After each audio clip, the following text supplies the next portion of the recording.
Olá, amigos do canal É Tempo de Oração. Estamos estudando o livro de Daniel.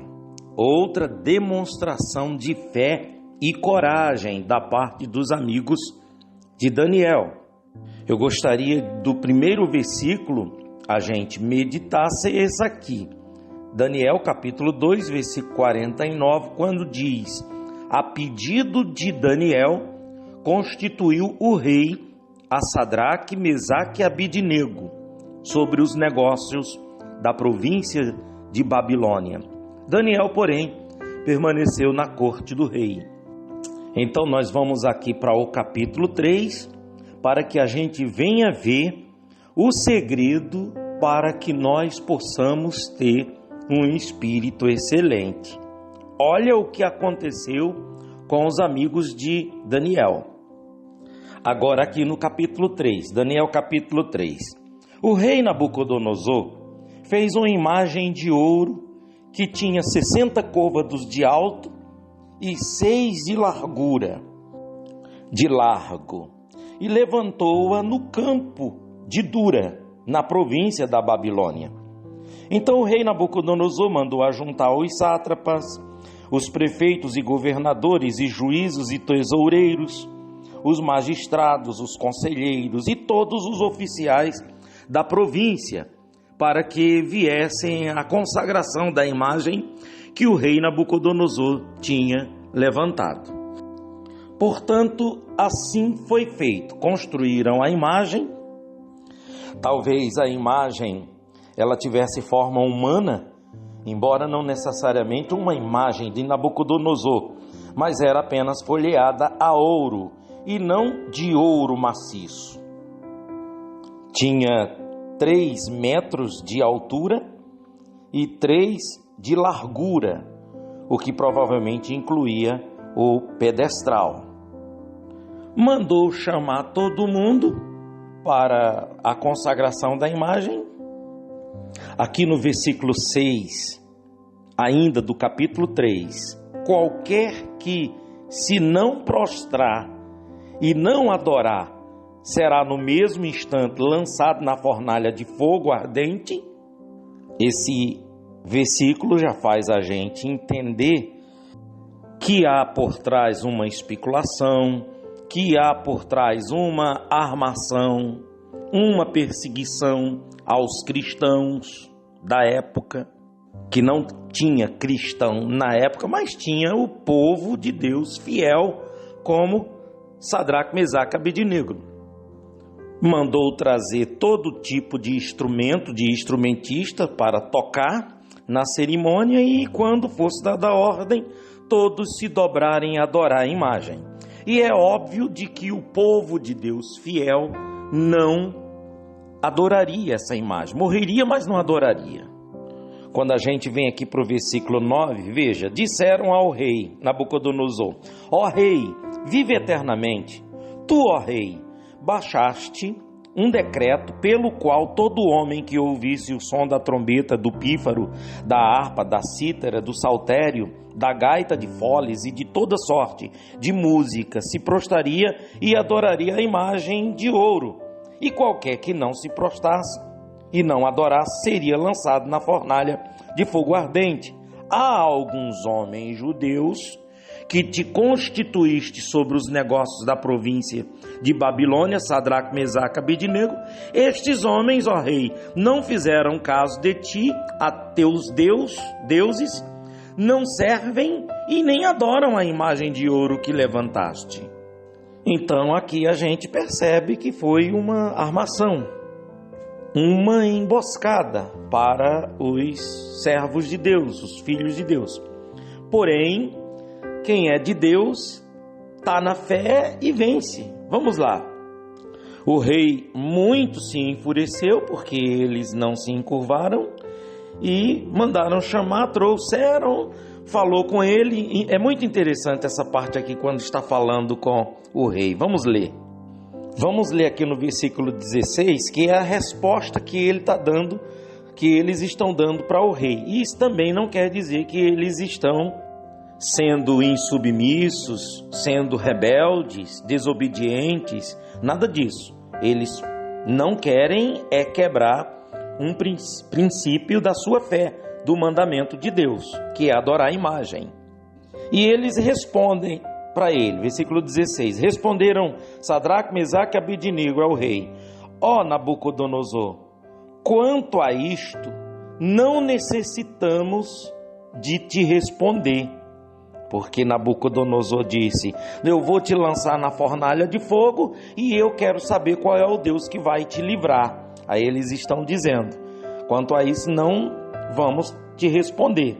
Olha o versículo 17: se o nosso Deus a quem servimos quer livrar-nos, ele nos livrará da fornalha de fogo ardente e das tuas mãos, ó rei.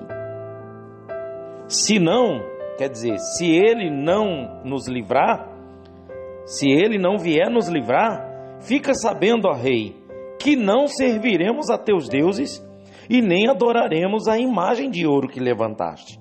E repito, eles não estão sendo rebeldes, quebrando protocolos, decretos, não, apenas eles não vão quebrar uma aliança que eles fizeram de fidelidade, de servir somente a Deus e adorar somente a Deus e não adorar imagens.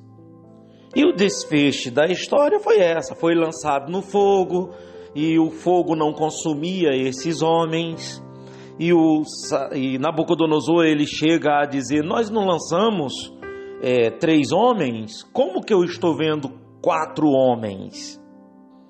Olha aqui o versículo 25, tornou ele e disse, versículo 25, eu porém vejo 4 homens soltos que andam passeando dentro do fogo, sem nenhum dano, e o aspecto do quarto, olha aqui, e o aspecto do quarto é semelhante a um filho dos deuses. Olha o versículo 26. Então se chegou Nabucodonosor à porta da fornalha sobre maneira acesa, e falou e disse: Sadraque, Mesaque, Abednego, servos do Deus Altíssimo, saí e vinde.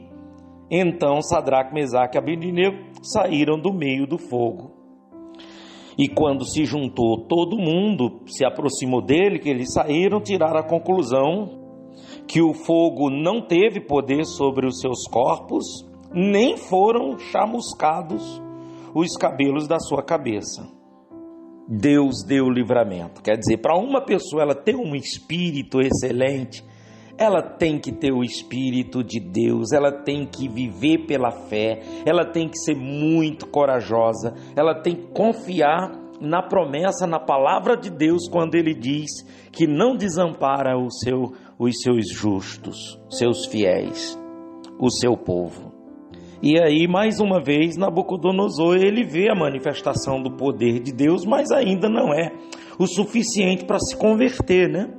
Porque no versículo 28, falou Nabucodonosor e disse: bendito seja o Deus de Sadraque, Mesaque e Abednego, que enviou o seu anjo e livrou os seus servos que confiaram nele, pois não quiseram cumprir a palavra do rei, preferindo entregar seus corpos a servir e adorar a qualquer outro Deus, senão ao seu Deus. E aí ele fez um decreto que a partir daquele momento todos iriam se encurvar justamente para o Deus de Sadraque, Mesaque e Abednego, né? Muito bem, eu vejo aqui também esse fato, essa história, uma história profética, que é justamente o que vai acontecer nesse lago de fogo e enxofre, que é a segunda morte, que não vai ser para os filhos de Deus, não vai ser para os servos de Deus, o povo de Deus. É certo que se colocasse qualquer um iníquo, qualquer um pecador, qualquer um vacilão, qualquer um que não fosse compromissado com a verdade, com o caráter de Deus, com o Espírito de Deus, com um espírito excelente, é óbvio de que aquele fogo teria consumido esse tipo de pessoa. Assim também significa dizer de que esse fogo, que tem o lago de fogo e enxofre, como diz em Apocalipse, não vai ser para os servos de Deus. Aqui nesse capítulo 3, Daniel não está em cena, certamente em missão, outra missão a negócios do rei, e aqui a gente só viu os seus amigos. A experiência de Nabucodonosor no capítulo 2 não foi o suficiente para se converter. A experiência do capítulo 3 também não foi o suficiente. E aqui no capítulo 4, aí a gente já vê outra experiência de Nabucodonosor. Vamos aqui para o capítulo 4.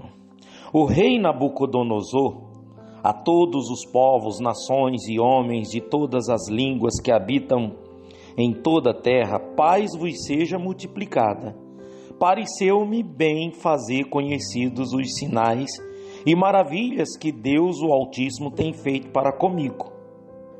Aqui dá para entender de que essas escritas, essa carta, quem está escrevendo esse capítulo 4 é o próprio rei Nabucodonosor. Olha o versículo 3.